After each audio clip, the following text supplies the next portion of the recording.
Hello students, I welcome you all to Samar IAS. I hope सब खैरियत से हैं, अपना ध्यान रख रहे हैं एंड सिंसियरली आप अपने एग्जामिनेशन की प्रिपरेशन में लगे हुए हैं, जमकर आप लोग मेहनत कर रहे हैं। तो आज का जो हमारा सेशन है, इसमें हम लोग 10 अगस्त 2023 के जो करंट अफेयर्स हैं उसमें से सिविल सर्विसेज 2024 के पॉइंट ऑफ व्यू से जो इंपॉर्टेंट करंट अफेयर्स हैं उनको डिस्कस करेंगे। हम लोग ये देखेंगे कि किस तरीके से इन करंट अफेयर्स में से क्वेश्चंस पूछे जा सकते हैं, प्री या फिर मेंस में ये किस तरीके से आपसे आपके काम आ सकते हैं। इन सारी बातों को हम लोग देखेंगे। ये पूरा का पूरा सेशन 10 अगस्त का जो द हिंदू न्यूज़पेपर है उसमें से बनाकर तैयार किया गया। आप लोगों के लिए ये पूरा न्यूज़पेपर पहले तो मैंने पढ़ा, इसमें से फिर मैंने जो इंपॉर्टेंट टॉपिक्स थे उसमें से नोट्स वगैरह प्रिपेयर किए एंड एज इट इज़ ये हैंड रिटन नोट्स मैंने आपके साथ में शेयर किए हैं, आपको आपकी स्क्रीन पर दिख भी रहे होंगे। इसी में से मैं आपको पढ़ाऊंगा, प्लस इसमें से फिर किस तरीके से क्वेश्चंस पूछे जा सकते हैं वो भी हम लोग डिस्कस करेंगे। एंड देन अगर आप लोगों का कोई डाउट वगैरह निकल कर आता है तो फिर वो आप मुझसे किस तरह से पूछ सकते हैं, कैसे मैं उसको क्लैरिफाई करूंगा, इसके बारे में भी हम लोग बातचीत करेंगे। चलें शुरू करते हैं। सबसे पहली जो न्यूज है वो ये है कि केरला की जो स्टेट लेजिस्लेटिव असेंबली है या फिर जो केरला की आपकी विधानसभा है, उन्होंने एक रिजोल्यूशन या फिर एक संकल्प पत्र पास किया है जिसमें उन्होंने केंद्र सरकार से ये डिमांड करी है कि आप हमारे स्टेट का नाम ऑफिशियली केरला से चेंज कर केरलम कर दीजिए। क्या किया गया है? केरला स्टेट असेंबली ने एक रेजोल्यूशन या फिर एक संकल्प पत्र पास किया केंद्र सरकार से गुजारिश करते हुए कि आप हमारे राज्य का नाम चेंज कर दो ऑफिशियली और केरला से उसको केरलम कर दीजिए। इसके पीछे का जो लॉजिक दिया गया है वो ये है कि हमारा जो स्टेट है उसकी जो ऑफिशियल लैंग्वेज है वो मलयालम है एंड मलयालम भाषा में हम लोग अपने राज्य को केरलम ही कहते हैं। और जब स्टेट का रीऑर्गेनाइजेशन वगैरह हुआ था 1956 में, उस वक्त क्योंकि आपने ऑफिशियली जो है हमारे स्टेट का नाम केरला कर दिया था, वो इंग्लिश भाषा का प्रचलित शब्द है, मगर क्योंकि हम लोग मलयालम में उसको केरलम ही कहते हैं इसलिए उसको केरलम कर देना ज्यादा बेटर रहेगा। इस लॉजिक के बेसिस पे उन्होंने ये डिमांड करी है। आगे वो लोग केंद्र सरकार से इसी रेजोल्यूशन के तहत में ये आग्रह भी करते हैं कि इसलिए क्योंकि हम लोग चाहते हैं कि स्टेट का नाम केरला से केरलम कर दिया जाए, इसीलिए आप आर्टिकल 3 के तहत में जितना जल्दी हो सके जो भी इमीडिएट स्टेप्स हैं वो उठाएं और नाम चेंज कर दीजिए। अब सवाल उठता है कि ये आर्टिकल 3 के तहत में ये काम करने के लिए क्यों बोला गया। उसकी वजह यह है कि आर्टिकल 3 जो है ये कॉन्स्टिट्यूशन का वो आर्टिकल है जो पार्लियामेंट को ये पावर देता है कि अगर आपके ऑलरेडी कोई एग्जिस्टिंग स्टेट्स हैं उसमें अगर आपको कोई भी चेंजेस करने हैं, चाहे तो ऑलरेडी एग्जिस्टिंग स्टेट में से कोई हिस्सा काटकर अगर आपको एक नया राज्य बनाना है, या फिर अगर उस ऑलरेडी एग्जिस्टिंग स्टेट का नाम बदलना है, उसकी बाउंड्रीज में कोई चेंजेस करने हैं, या किसी भी तरीके का अल्टरेशन वगैरह अगर उस स्टेट के साथ में करना है, तो उसका जो पावर है भारत की पार्लियामेंट के पास में आर्टिकल 3 के तहत में आता है। तो अब अगर केंद्र सरकार इनकी ये बात मान भी लेती है कि ठीक है आप लोग चाहते हो तो आपके स्टेट का नाम केरला से केरलम कर देते हैं, उसके लिए पार्लियामेंट में एक बिल लाना पड़ेगा और आर्टिकल 3 के तहत में या फिर आर्टिकल 3 ने संसद को जो शक्तियां दी गई हैं उसका इस्तेमाल करते हुए उस बिल को पास किया जाएगा एंड उसके तहत में फिर केरला का नाम चेंज कर केरलम किया जाएगा।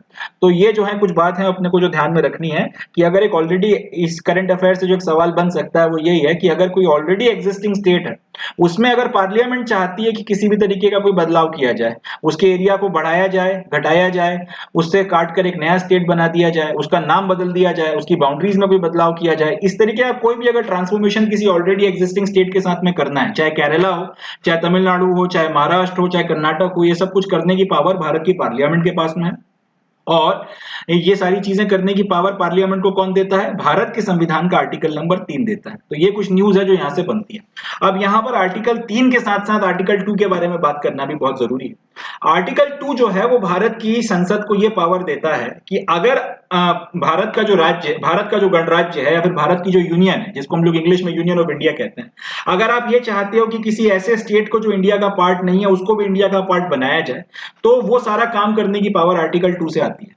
मतलब ये कि अगर कल को श्रीलंका या नेपाल या भूटान आकर हमसे ये बोले कि भाई हमको आपने भारत देश का पार्ट बना लो और हम लोग इसके लिए तैयार भी हो जाएं, तो उसके लिए फिर क्या किया जाएगा? उसके लिए भी संसद में एक बिल लाया जाएगा और उस बिल को आर्टिकल 2 के तहत में पास करवाया जाएगा एंड इन ये जो स्टेट्स हैं, श्रीलंका हो गया या फिर नेपाल हो गया, भूटान या जो भी कोई स्टेट है, उसको फिर इंडिया का पार्ट बनाया जाएगा। तो अगर हम लोग ये चाहते हैं कि कोई ऑलरेडी एग्जिस्टिंग स्टेट जो अभी तक भारत का पार्ट नहीं है उसको अगर भारत का हिस्सा बनाया जाए, तो उसके लिए आर्टिकल 2 के तहत में संसद के पास में पावर्स है या फिर भारत के संविधान का आर्टिकल 2 उसके लिए संसद को ये पावर देता है कि आप ये कर सकते हो।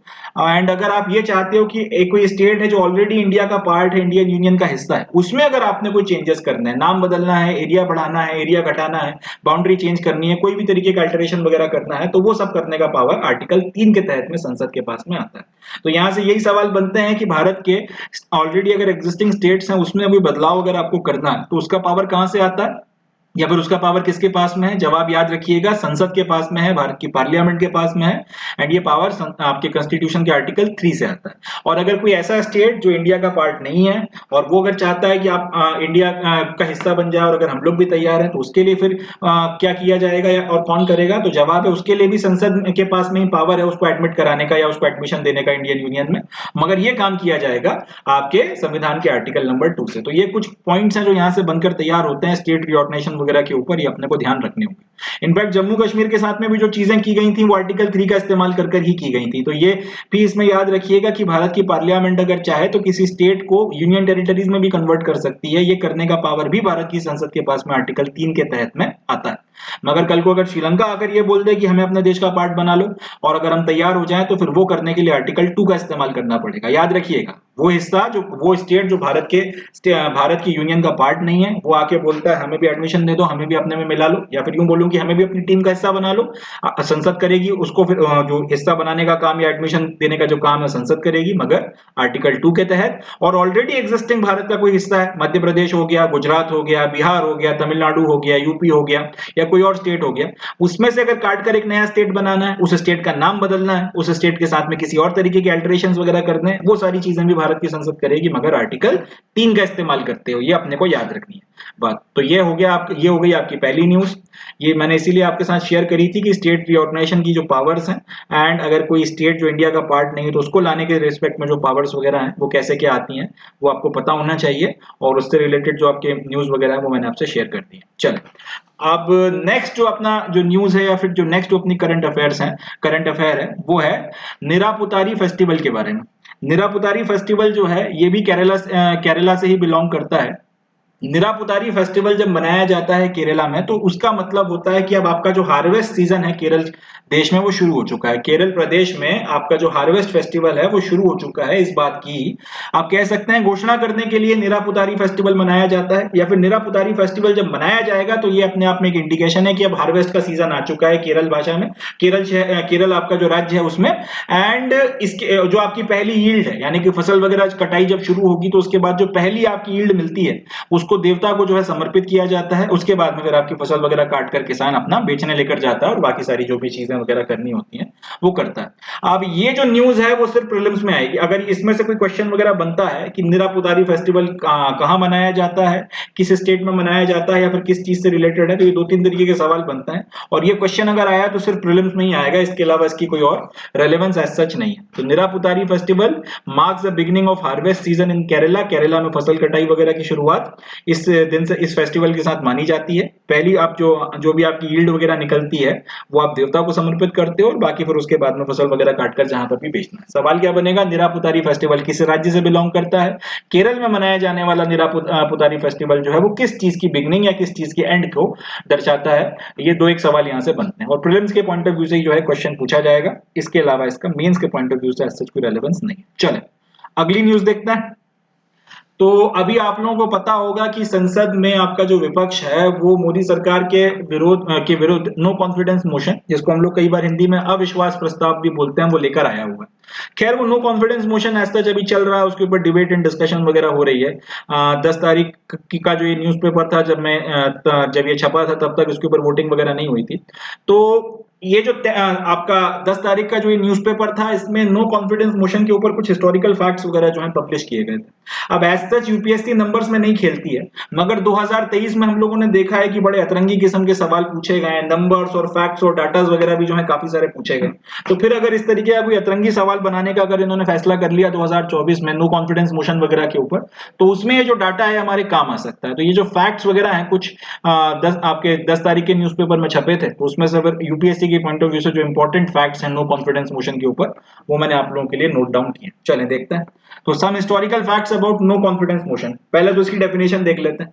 No confidence motion is a formal proposal moved under rule 198 of the rules of procedure and conduct of business in Lok Sabha. यानी कि नो कॉन्फिडेंस मोशन एक फॉर्मल प्रपोजल है जिसको रूल 198 के तहत में मूव किया जाता है under the rules of conduct and procedure इन लोकसभा।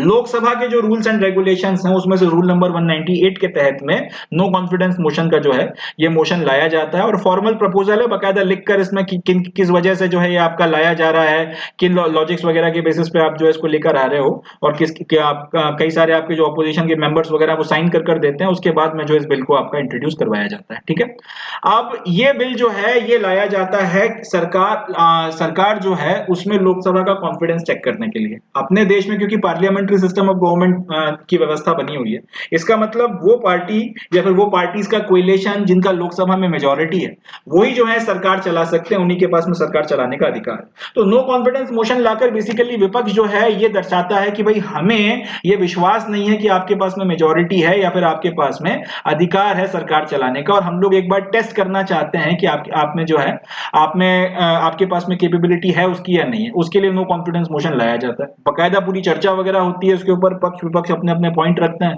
विपक्ष जो है अपनी तरफ से पॉइंट रखते हैं कि क्या क्या वजह है या फिर क्या वो पॉइंट्स हैं जिसपे वो मानते हैं कि सरकार अच्छा नहीं कर पाई है या फेल हुई है, जिसके चलते वो नो कॉन्फिडेंस मोशन लाए, वो सारी बात रखते हैं। सरकार अपना पूरा फिर कामकाज का लेखा जोखा रखती है, उन्होंने क्या किया क्या नहीं किया, अगर कुछ नहीं किया तो क्यों नहीं किया, सारी बातें वगैरह होती हैं। लास्ट में होती है वोटिंग।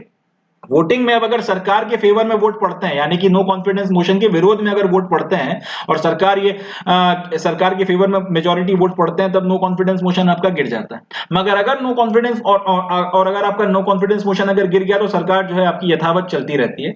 बट अगर नो कॉन्फिडेंस मोशन के फेवर में मेजॉरिटी वोट पड़ गए और आपका ये नो कॉन्फिडेंस मोशन पास हो गया, इसका मतलब ये हुआ कि आपकी सरकार जो है उसके पास में मेजॉरिटी नहीं है लोकसभा में, और उनको फिर रेजिग्नेशन देना पड़ता है। तो ये हो गई आपकी नो कॉन्फिडेंस मोशन की डेफिनेशन। एक बात याद रखिएगा, यहाँ पे क्या लिखा हुआ है कि नो कॉन्फिडेंस मोशन जो है इसको लोकसभा के रूल नंबर 198 के तहत में लाया जाता है। इसका मतलब ये हुआ कि नो कॉन्फिडेंस मोशन सिर्फ लोकसभा में आ सकता है, राज्यसभा में नहीं आ सकता। ये बहुत इंपॉर्टेंट पॉइंट है, याद रखिएगा, इसके ऊपर सवाल बन सकता है। कई सारे स्टेट पीएससीज में इनफैक्ट पूछा भी गया होगा ये क्वेश्चन, तो ये एक सवाल है जो आ सकता है। नो कॉन्फिडेंस मोशन सिर्फ लोकसभा में लाया जा सकता है, राज्यसभा में नहीं लाया जा सकता। फॉर्मल प्रपोजल होता है, बकायदा इसमें कुछ सर्टेन नंबर ऑफ मेंबर्स के सिग्नेचर्स लगते हैं, स्पीकर की परमिशन लगती है, उसके बाद में जो है इसको लाया जाता है। ऐसा आप मुंह उठा के किसी भी दिन आप लेके आ गए और खड़े हो गए, ऐसा नहीं होता। बकायदा पूरा नोटिस वोटिस सब देना पड़ता है, लंबा थोड़ा प्रोसीजर होता है। एंड एक बार फिर ये आता है तो उसके ऊपर लंबी चौड़ी डिबेट एंड डिस्कशन होती है। अगर पास हो गया तो सरकार गिर जाती है, डिसाइसिवली सरकार जो है खत्म हो जाती है। अगर नहीं गिरा तो फिर कोई बात ही नहीं है, एंड एज इट इज आपकी गवर्नमेंट चलती रहती है।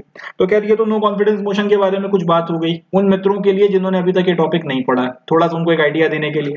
अब नो कॉन्फिडेंस मोशन के रिस्पेक्ट में जो आपके फैक्ट्स वगैरह द हिंदू में छपे हैं, 10 अगस्त 2023 के द हिंदू में छपे हैं, थोड़ा उस पर बात करते हैं। पहला, आज की तारीख तक लोअर हाउस या फिर लोकसभा में कुल मिलाकर 28 नो कॉन्फिडेंस मोशन लाए जा चुके हैं। ये नो कॉन्फिडेंस मोशन को मैंने शॉर्ट में एनसीएम लिखा हुआ है, बार बार रिपीट ना करना पड़े इसलिए। तो जहां जहां पे आपको एनसीएम लिखा हुआ देखिए उसको नो कॉन्फिडेंस मोशन पढ़िएगा। तो आज की तारीख तक, जब से भारत में डेमोक्रेसी की स्थापना हुई और हमारा लोकतंत्र चल रहा है, आज तक भारत के इतिहास में 28 बार नो कॉन्फिडेंस मोशन लाया जा चुका है लोकसभा में। वो प्रधानमंत्री जिनकी सरकार के खिलाफ या जिनके द्वारा लीड की गई सरकारों के खिलाफ सबसे ज्यादा बार नो कॉन्फिडेंस मोशन लाए गए, उनका नाम था इंदिरा गांधी। इंदिरा गांधी ने जितनी भी बार प्रधानमंत्री रही और जितनी भी सरकारें उन्होंने चलाई, उन सबके खिलाफ टोटल जितने अविश्वास प्रस्ताव या फिर जितने आपके नो कॉन्फिडेंस मोशन आए थे, उनका नंबर 15 था। यहां से एक सवाल बनता है कि इंदिरा गांधी वो प्राइम मिनिस्टर हैं जिनके खिलाफ सबसे ज्यादा नो कॉन्फिडेंस मोशन आए हैं। अगर ये स्टेटमेंट आया तब तो ये सही है, मगर इसके अलावा कोई और प्रधानमंत्री का नाम आ गया तो फिर वो स्टेटमेंट गलत हो जाएगा। 15 बार इनकी सरकार के खिलाफ नो कॉन्फिडेंस मोशन आया था, याद रखिएगा। इंदिरा गांधी, या फिर यूं बोलूं कि इंदिरा गांधी ने जितनी सरकारें चलाई हैं उन सबके खिलाफ जितने टोटल आपके नो कॉन्फिडेंस मोशंस आए थे, उन सबका नंबर मिला लिया जाए तो वो 15 बनता है। अब ऐसा वाकया हुआ हो जब नो कॉन्फिडेंस मोशन लोकसभा में पास हो गया हो या फिर नो कॉन्फिडेंस मोशन के चलते सरकार गिर गई हो, तो ऐसा सिर्फ एक बार हुआ था 1979 में। बहुत इंपॉर्टेंट है, ये पूछा जा सकता है। अगर यूपीएससी फैक्ट्स पे खेलने पे आ गई तो एक अच्छा सवाल यहां से बनता है। नो कॉन्फिडेंस मोशन के चलते कितनी बार सरकारें गिरी हैं, या फिर ऐसा वाकया कितनी बार हुआ है कि सरकारें जो है उनको रिजाइन करना पड़ा हो, सरकारें जो है गिर गई हो नो कॉन्फिडेंस मोशन के चलते। भारत के इतिहास में आज की तारीख तक ऐसा सिर्फ एक बार हुआ है। कब हुआ है? 1979 में। मोरारजी भाई देसाई की सरकार चल रही थी, या फिर यूं बोलूं कि मोरारजी भाई देसाई के द्वारा लीड की जा रही जनता पार्टी की गवर्नमेंट थी। जनता पार्टी की गवर्नमेंट थी, प्रधानमंत्री मोरारजी देसाई थे, ऐसा भी कह लीजिए। इनके खिलाफ अविश्वास प्रस्ताव लाया गया था। डिबेट वगैरह अभी तक पूरी हुई नहीं थी, वोटिंग भी नहीं हो पाई थी, मगर उसके पहले पहले उन्होंने फिर रिजाइन वगैरह कर दिया। Ultimately government no confidence motion लाने के चलते गिर गई थी। तो ये एक इंपॉर्टेंट पॉइंट है, याद रखिएगा। आज की तारीख तक भारत के इतिहास में नो कॉन्फिडेंस मोशन के चलते एक बार सरकार गिरी है जनता पार्टी की, जिसके प्रधानमंत्री मोरारजी देसाई हुआ करते थे। कब की बात है? 1979। चले अगला देखते हैं। Number of governments that fail during motions of confidence, that is the motion bought by government to prove its strength. अच्छा, एक चीज और कि आपकी जो नो कॉन्फिडेंस मोशन लाया जाता है, इसी तरीके से एक आपका कॉन्फिडेंस मोशन भी लाया जाता है, या फिर मोशन ऑफ कॉन्फिडेंस भी लाया जाता है। नो कॉन्फिडेंस मोशन लेकर आती है आपकी विपक्ष, या फिर आपका जो अपोजिशन होता है वो लेकर आता है नो कॉन्फिडेंस मोशन, ये बोलते हुए कि हमें सरकार में भरोसा नहीं है कि इनके पास में मेजोरिटी है, प्लस हम लोग इनके काम से खुश नहीं है, तो हम लोग नो कॉन्फिडेंस मोशन लेकर आए। कॉन्फिडेंस मोशन जस्ट इसका उल्टा होता है। कॉन्फिडेंस मोशन जनरली सरकारों के द्वारा लाया जाता है, जिसके तहत सरकार जो है अपना स्ट्रेंथ वगैरह लोकसभा में प्रूव कर देती है, जिससे कि ये क्लियर हो जाता है कि उनका जो सरकार बनाने का दावा है वो सही है, उनके पास में सरकार बनाने का नैतिक अधिकार है, और इसके तहत वो जो है अपनी गवर्नमेंट वगैरह कंटिन्यू कर सकते हैं। तो जैसे लेट से अगर मैं जो है, मेरी पार्टी जो है एक सर्टेन मेजोरिटी लेकर आ गई, कुछ वक्त हम लोगों ने सरकार वगैरह चलाई, अब सवाल उठने लगे, कुछ आपके जो मिनिस्टर्स वगैरह या मेंबर्स हैं वो चले गए, रिजाइन कर दिया, इस तरीके की कुछ स्थिति वगैरह बनी, और एक आपका जो है कह सकते हैं भ्रम की स्थिति बनना शुरू हो गई है कि मेरी जो गवर्नमेंट है इसके पास में मेजोरिटी है या नहीं। ऐसी परिस्थिति में जो है अब मैं एक मोशन ऑफ कॉन्फिडेंस लेकर आऊंगा। अगर लोकसभा में मेरी ये जो मोशन ऑफ कॉन्फिडेंस इसके फेवर में मेजोरिटी ने वोट कर दिया, तब तो ये माना जाएगा कि मेरे पास में स्ट्रेंथ है और मैं जो है गवर्नमेंट कंटिन्यू कर सकता हूं। बट अगर इस पर्टिकुलर केस में मोशन ऑफ कॉन्फिडेंस फेल हो गया, इसके विरोध में अगर मेजोरिटी में वोट पड़ गए, तो इसका मतलब मेरे पास में गवर्नमेंट चलाने की स्ट्रेंथ नहीं है, मेरे पास में जो रिक्वायर्ड मेजोरिटी जो जरूरी है वो नहीं है, और उसके बाद में फिर मुझे रिजाइन करना पड़ेगा। तो जिस तरीके से अपना नो कॉन्फिडेंस मोशन के केस में एक बार सरकार गिरी है, उसी तरीके से कॉन्फिडेंस मोशन भी जो है सरकारें लेकर आती रही हैं अपना स्ट्रेंथ प्रूव करने के लिए, और उनमें भी 3 बार ऐसा हुआ है कि गवर्नमेंट गिर गई थी कॉन्फिडेंस मोशन के विरोध में, मेजोरिटी वोट पड़ गए थे, या सरकार जो है अपनी मेजोरिटी प्रूव नहीं कर पाई थी। 3 बार ऐसा हुआ है। सबसे पहले वीपी सिंह की जो गवर्नमेंट थी, वो एक नेशनल फ्रंट गवर्नमेंट जो है 1990 में लीड कर रहे थे, उनकी सरकार गिरी थी, वो एक आपका मोशन ऑफ कॉन्फिडेंस लेकर आए थे। बीजेपी ने तब उनको सपोर्ट दे रहे थे, और उन्होंने अपना सपोर्ट विड्रॉ कर लिया था, तो उनका मोशन ऑफ कॉन्फिडेंस गिर गया था एंड उनको रिजाइन करना पड़ा था। दूसरी बार 1997 में एचडी देवेगौड़ा साहब के साथ हुआ था। उनके द्वारा जो सरकार चलाई जा रही थी, यूनाइटेड फ्रंट गवर्नमेंट थी। यूनाइटेड फ्रंट गवर्नमेंट जो है, एचडी देवेगौड़ा उसके प्राइम मिनिस्टर थे। 1997 में वो आपका ये प्रस्ताव लेकर आए, और ये भी जो है गिर गया। ये सरकार अपनी मेजोरिटी प्रूव नहीं कर पाई, इनको भी रिजाइन करना पड़ा। यही चीज 1998 में फिर हुई थी। अटल बिहारी वाजपेयी की जो गवर्नमेंट थी, वो भी अपना मोशन ऑफ कॉन्फिडेंस लेकर आए थे, और एक वोट से वो जो है ये मोशन ऑफ कॉन्फिडेंस हार गए थे, और उनको भी जो है रिजाइन करना पड़ा था। तो ये कुछ बातें हैं जो अपने को ध्यान में रखनी है। नो कॉन्फिडेंस मोशन के चलते आज तक सिर्फ एक बार सरकार गिरी है। कॉन्फिडेंस मोशन जो सरकार के द्वारा खुद लाया जाता है, उसके चलते 3 बार सरकार गिर चुकी है। नो कॉन्फिडेंस मोशन सबसे ज्यादा बार किस प्राइम मिनिस्टर के अगेंस्ट में लाया गया है? इंदिरा गांधी के खिलाफ 15 बार लाया गया। एंड कौन से आपके हाउस में, लोकसभा या राज्यसभा में से कौन से हाउस में जो है नो कॉन्फिडेंस मोशन लाया जा सकता है? जवाब है लोकसभा में जो है आपका नो कॉन्फिडेंस मोशन लाया जा सकता है। लॉजिक ये है कि आपको लोकसभा की मेजोरिटी की जरूरत है सरकार बनाने के लिए, राज्यसभा की मेजोरिटी की जरूरत नहीं पड़ती है। कुछ सवाल यहां से बनते हैं। एंड आपका मोशन ऑफ कॉन्फिडेंस कौन लेकर आता है? तो मोशन ऑफ कॉन्फिडेंस जो है वो आपकी गवर्नमेंट खुद लेकर आती है अपनी मेजोरिटी या फिर अपनी स्ट्रेंथ प्रूव करने के लिए। इसके चलते 3 बार जो है गवर्नमेंट गिरी है। तो नो कॉन्फिडेंस मोशन ने सिर्फ एक बार गिराई है, मोशन ऑफ कॉन्फिडेंस ने ज्यादा बार सरकार गिराई है। यहां से भी एक सवाल बनता है कि मोशन ऑफ कॉन्फिडेंस के चलते जो है सरकारें ज्यादा बार गिरी हैं in compare to no confidence motion. Statement सही है। उल्टा कर दीजिए कि नो कॉन्फिडेंस मोशन के चलते ज्यादा बार गिरी हैं कॉन्फिडेंस मोशन के रिस्पेक्ट में, तो स्टेटमेंट गलत हो जाएगा। प्रीलिम्स में एक अच्छा अतरंगी खतरनाक सा मुश्किल आपका जो है सवाल यहां से बनाकर तैयार किया जा सकता है। तो ये अपने को फैक्ट्स या डाटा वगैरह याद रखना होगा। चलें अगला जो अपना अगली जो आपकी इंपॉर्टेंट न्यूज है उसके ऊपर आते हैं। Due to rising food prices, Center decided to sell 50 lakh tons of wheat and 25 lakh tons of rice through open market sales scheme (OMSS) from Food Corporation of India. It will ensure adequate domestic availability and price stability. तो खबर क्या है कि भाई सरकार ने जो है, क्योंकि अब उनको दिख रहा है कि गेहूं हो गया और चावल हो गया, इनकी जो मार्केट में है, ओपन मार्केट में थोड़ी कमी देखने को मिल रही है और इसके चलते दाम बढ़ रहे हैं। तो स्वाभाविक सी बात है, जो भी चीज की कमी होगी उसके दाम फिर अपने आप जो है ऑटोमेटिकली बढ़ जाते हैं। तो सरकार को अब ये दिख रहा है कि आपके जो गेहूं और चावल जो है इसकी मार्केट में कमी हो रही है, इसके चलते इसके दाम बढ़ रहे हैं। तो इनकी एडिक्वेट जो है सप्लाई बनी रहे, एडिक्वेट मात्रा में जो है आपको मार्केट में इनकी सप्लाई बनी रहे, जिसके चलते इनके दाम ना बढ़े, प्राइसेस वगैरह की जो स्टेबिलिटी बनी रहे, इस बात को इंश्योर करने के लिए भारत सरकार ने यह फैसला किया है कि वो 50 लाख टन जो गेहूं है उसको मार्केट में बेचेगी और 25 लाख टन चावल जो है उसको भी मार्केट में बेचेगी। किस प्रक्रिया के तहत में बेचेगी? ओपन मार्केट सेल्स स्कीम के तहत में बेचेगी। और सरकार के पास में 50 लाख टन गेहूं और 25 लाख टन राइस कहां पे रखा हुआ है? फूड कॉर्पोरेशन ऑफ इंडिया में उनके पास में जो आपके उनके जो स्टोर हाउसेस हैं, जहां पर ये भंडार गृह में सारा अनाज पड़ा हुआ है, वहां से निकाल कर इसको बेचना है। ऐसा करके क्या किया जाएगा? डोमेस्टिक अवेलेबिलिटी जो है वो बना के रखी जाएगी, इंश्योर किया जाएगा कि आपके मार्केट्स में गेहूं चावल की कमी ना पड़े और प्राइस स्टेबिलिटी बनी रहे, इनके दाम जो है एकदम से ऊपर ना जाए। यहां से प्रीलिम्स में सवाल बनेगा, 2-3 सवाल बनता है। पहला तो ये कि आपका जो भारत सरकार सब्सिडी वगैरह पे पैसा देती है, उसके सब्सिडी पे पैसा ऐसा देकर जो भी अनाज वगैरह खरीदती है वो कहां पर जाता है? याद रखिएगा, फूड कॉर्पोरेशन ऑफ इंडिया में जाता है। और फिर उस फूड कॉर्पोरेशन ऑफ इंडिया में जो अनाज वगैरह गया है, उस अनाज से फिर भारत सरकार अपनी मिड डे मील स्कीम चलानी है, उसमें जो है अनाज वगैरह लगता है, उसमें देती है। राशन कार्ड वगैरह के थ्रू जो आपके लाभार्थियों को दिया जाता है, उसमें दिया जाता है, उसमें जो है अनाज को जो है दिया जाता है। प्लस इस तरीके की सिचुएशन जब एकदम से मार्केट में कमी महसूस होती है किसी भी चीज की, तो सरकार ये गेहूं चावल यहां से उतारती है फूड कॉर्पोरेशन ऑफ इंडिया के अपने स्टोर से, एंड ये प्राइसेस वगैरह जो है इनको बढ़ने से रोकती है, मार्केट में सामान वगैरह जो है इसकी अवेलेबिलिटी को इंश्योर करवाती है। तो यहां से जो सवाल बनेगा वो ये बनेगा कि ओपन मार्केट सेल स्कीम जो है हाल फिलहाल जो न्यूज में देखने को मिल रही थी, वो किससे रिलेटेड है? तो हमको याद रखना है, फूड कॉर्पोरेशन ऑफ इंडिया से रिलेटेड है। या फिर ओपन मार्केट सेल स्कीम के तहत में क्या किया गया था? सरकार ने हीरे जवाहरात नहीं बेचे थे, सरकार ने गेहूं चावल बेचे थे ताकि इनकी कमी जो मार्केट में बन रही है उसे रोका जा सके। एंड इसके बाद में फिर दूसरी चीज जो की जा सके वो ये है कि प्राइसेस को बढ़ने से रोका जा सके। चले, तो ये जो है एक न्यूज है जो अपने को ध्यान में रखनी है, प्रीलिम्स के पॉइंट ऑफ व्यू से इंपॉर्टेंट है, मेंस के पॉइंट ऑफ व्यू से ऐसा जिसका कोई खास रेलेवेंस नहीं बनता। ओपन मार्केट सेल स्कीम आजकल हाल फिलहाल न्यूज में क्यों है? फूड कॉर्पोरेशन ऑफ इंडिया से रिलेटेड है। और क्यों न्यूज में है? इसके तहत में क्योंकि सरकार ने मार्केट में व्हीट एंड राइस उतार के प्राइसेस एंड अवेलेबिलिटी जो है दोनों को रेगुलेट करने की कोशिश की है। चले, अगली न्यूज की तरफ बढ़ते हैं। नेक्स्ट जो हमारी न्यूज है उसमें हमको एक पार्लियामेंट्री स्टैंडिंग कमेटी है केमिकल्स एंड फर्टिलाइजर्स के ऊपर, उसकी रिपोर्ट्स में से कुछ फैक्ट्स वगैरह हमको डिस्कस करना है। पार्लियामेंट्री स्टैंडिंग कमेटीज कई सारे इश्यूज के ऊपर बनाई जाती हैं। तो ये जो आपकी पार्लियामेंट्री स्टैंडिंग कमेटी है केमिकल्स और फर्टिलाइजर्स के ऊपर बनाई गई थी, इसके जो अध्यक्ष हैं वो आपके शशि थरूर साहब हैं। उन्होंने आप पार्लियामेंट के सामने केमिकल्स एंड फर्टिलाइजर्स की फील्ड में सरकार किस तरह से काम कर रही है उस सबके ऊपर एक रिपोर्ट सबमिट करी है।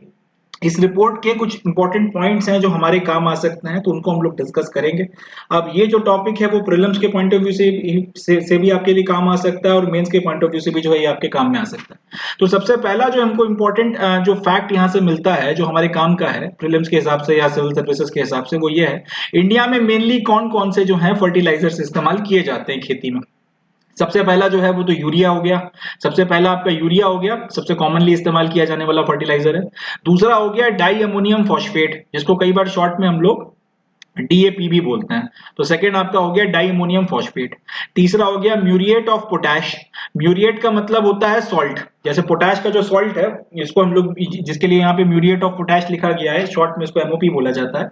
इसका भी इस्तेमाल एक फर्टिलाइजर के तौर पर काफी ज्यादा बड़ी मात्रा में होता है। एंड देन आपका नाइट्रोजन हो गया, फॉस्फोरस हो गया एंड पोटेशियम हो गया, शॉर्ट में इसको एनपीके लिखते हैं। इनका इस्तेमाल भी काफी बड़ी मात्रा में किया जाता है। तो याद रखिएगा, प्राइमरीली इंडिया में खेती बाड़ी में जो बड़े मोटे तौर पर जो आपके फर्टिलाइजर्स का इस्तेमाल होता है, सबसे पहला यूरिया हो गया, दूसरा हो गया डाई अमोनियम फॉस्फेट शॉर्ट में डीएपी, तीसरा muriate of potash MOP, and चौथा नाइट्रोजन, फॉस्फोरस एंड पोटेशियम। यहां से सवाल बनता है, यूपीएससी पूछ सकती है कि कौन कौन से जो है आपके इंपॉर्टेंट फर्टिलाइजर्स इंडिया में इस्तेमाल होते हैं, या फिर कौन कौन से केमिकल जनरली फर्टिलाइजर्स जो इंडिया में इस्तेमाल होते हैं उसमें पाए जाते हैं। तो इन अगर ऑप्शंस में आपको इनके नाम देखने को मिलते हैं तो ये सब आपको पिक करना पड़ेंगे।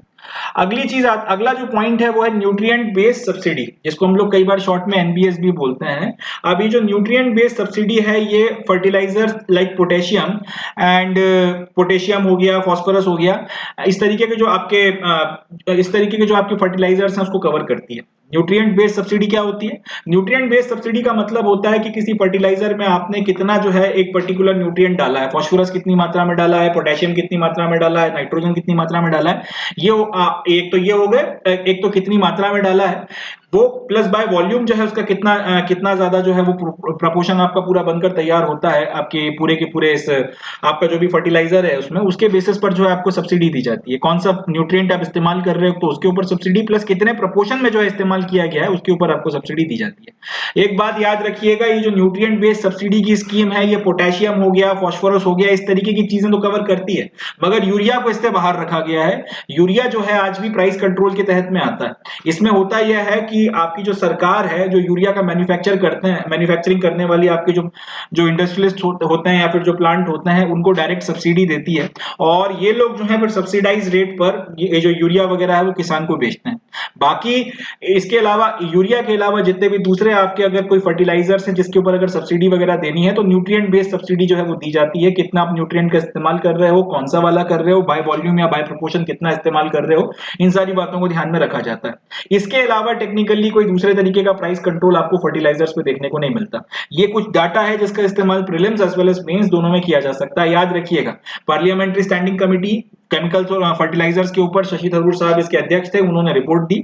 उसमें यह बताया गया है कि प्राइमरीली इंडिया में कौन कौन से आपके जो फर्टिलाइजर्स इस्तेमाल होते हैं, यूरिया, डाइमोनियम फॉस्फेट, म्यूरिएट जिसको हम लोग कई बार सॉल्ट भी बोलते हैं, muriate of potash, nitrogen, phosphorus and potassium.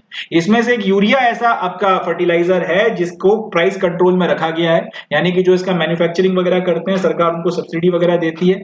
और लेट से अगर एक पूरा आपका अगर यूरिया का 1000 रुपए का बिक रहा है और सब्सिडी वगैरह आपने दे दी सरकार ने, तो उसके बाद में वो लोग उसको 500 रुपए में बेचते हैं।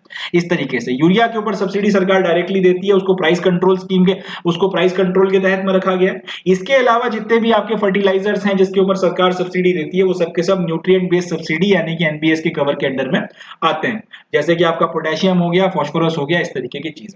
इसके अलावा आपके जो दूसरे फर्टिलाइजर्स वगैरह हैं जो थोड़ी बहुत मात्रा में मिलते हैं, उनके ऊपर या फिर किसी और फर्टिलाइजर के ऊपर किसी और तरीके का कोई प्राइस कंट्रोल मैकेनिज्म सरकार के द्वारा गवर्न नहीं किया जाता। इसका इस्तेमाल जीएस3 में भी हो सकता है फैक्ट के तौर पर। बाकी इसमें अगर प्रीलिम में सवाल आया तो यही पूछा जाएगा कि इस यूरिया को जो है आपने आपका प्राइस कंट्रोल के अंडर में रखा हुआ है या फिर नहीं, या फिर आपका यूरिया जो है उसके ऊपर भी आप न्यूट्रिएंट बेस्ड सब्सिडी देते हो या नहीं, या फिर इनमें से कौन कौन से जो है प्राइमरीली इस्तेमाल होने वाले आपके केमिकल फर्टिलाइजर्स होते हैं इंडिया में। इस तरीके के सवाल वगैरह यहां से बनते हैं। चलें नेक्स्ट न्यूज की तरफ आते हैं। नेक्स्ट जो हमारी न्यूज है ये इसमें हम लोगों को 13th अमेंडमेंट की बात करनी है। 13th अमेंडमेंट जो है ये, इसके थोड़ा सा बैकग्राउंड को समझते हैं। पहली चीज तो ये कि इसका इंडिया से कोई लेना देना नहीं है, ये आपका श्रीलंका में जो इश्यूज वगैरह चल रहे हैं पॉलिटिकल इश्यूज उससे रिलेटेड है, मगर क्योंकि इंडिया की नेबरिंग में है और इंडिया के नेबरिंग में होने के चलते ये इशू इंडिया को डायरेक्टली अफेक्ट करता है, इसलिए इसके ऊपर एक सवाल बनने का चांस तो बनता है। तो 13th अमेंडमेंट को लेकर श्रीलंका में कुछ आपके डिबेट एंड डिस्कशंस हो रहे हैं। पहली चीज तो ये कि 13th अमेंडमेंट है क्या।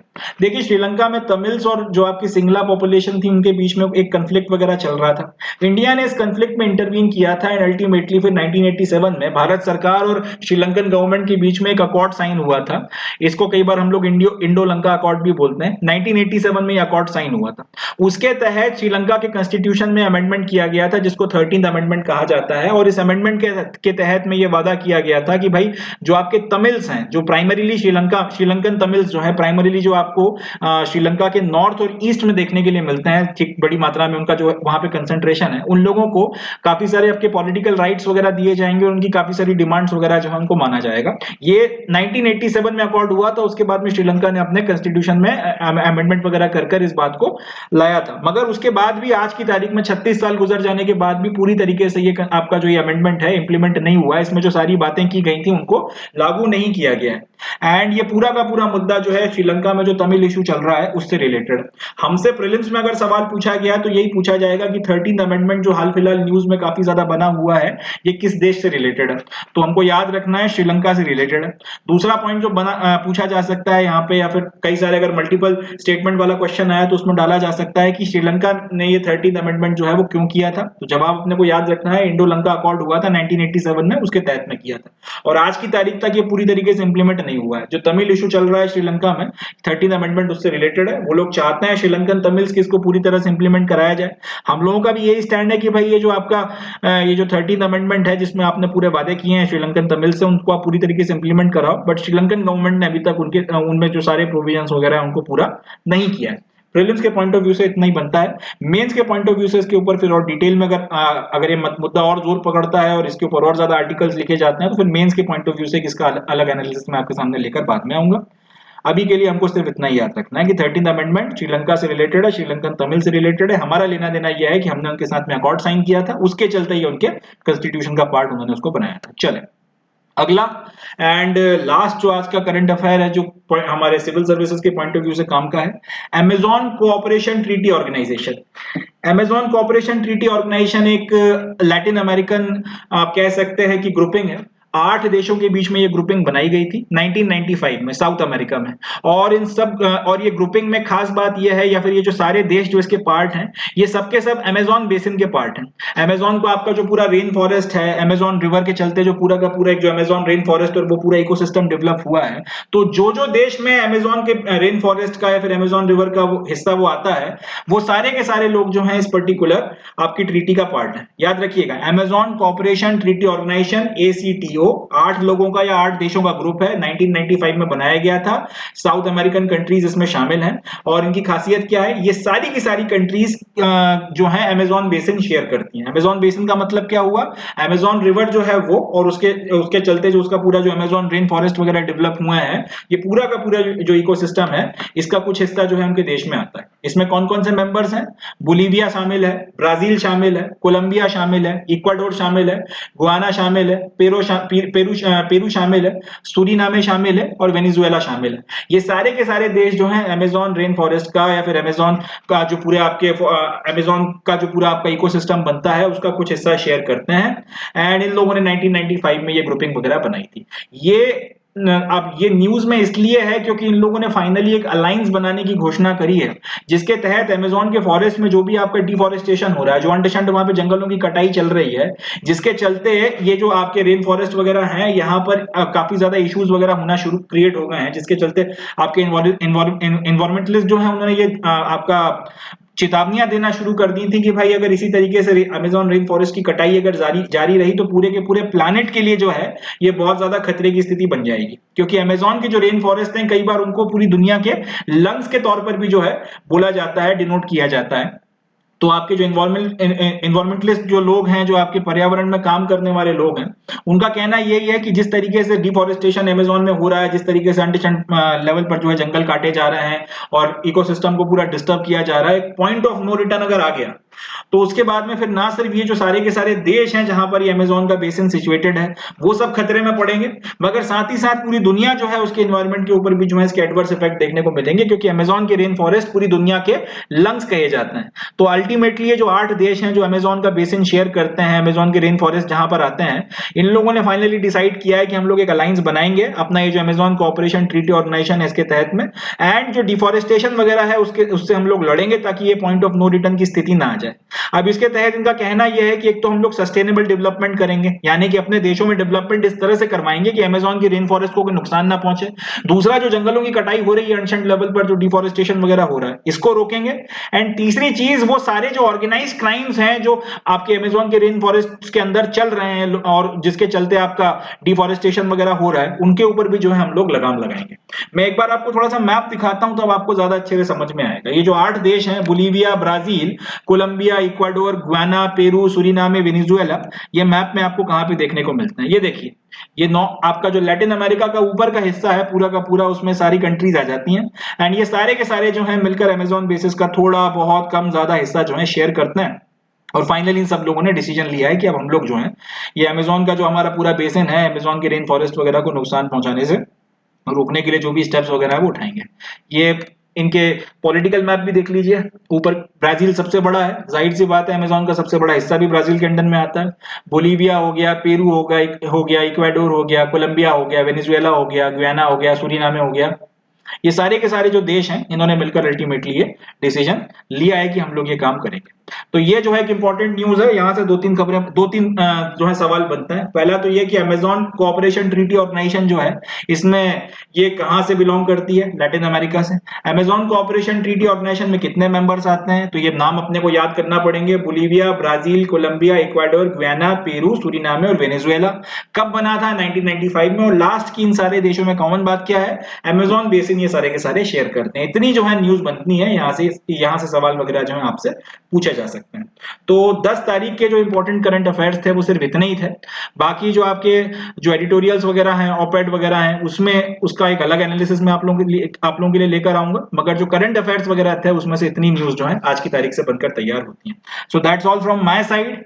आई होप सो आप लोगों को ये जो सेशन है वो ये सेशन आपको हेल्पफुल लगा होगा। आई होप सो आप लोगों को समझ में आया होगा। अगर कोई डाउट वगैरह है, आप कुछ पूछना चाहते हैं, तो आप मैंने अपना नंबर वगैरह डाल रखा है, आप चाहें तो उस पर मुझसे कांटेक्ट कर सकते हैं। जो चैनल के डिस्क्रिप्शन में जाकर देख लीजिएगा, मिल जाएगा आपको। या फिर अगर आप चाहें तो आप मेरे से कमेंट्स वगैरह में भी क्वेश्चन पूछ सकते हैं, मैं उसके थ्रू भी आपसे कांटेक्ट करूंगा एंड आपको जवाब वगैरह दूंगा एंड क्लियर कर दूंगा आपका जो भी डाउट वगैरह है। So that's all from my side. मिलते हैं नेक्स्ट सेशन में, जब मैं नेक्स्ट आपका जो दिन है उसके करंट अफेयर्स वगैरह लेकर आपके सामने हाजिर होऊंगा। तब तक के लिए अपना ध्यान रखें, खुश रहें, पॉजिटिव रहें, लड़ते रहें एंड याद रखें समर शेष है।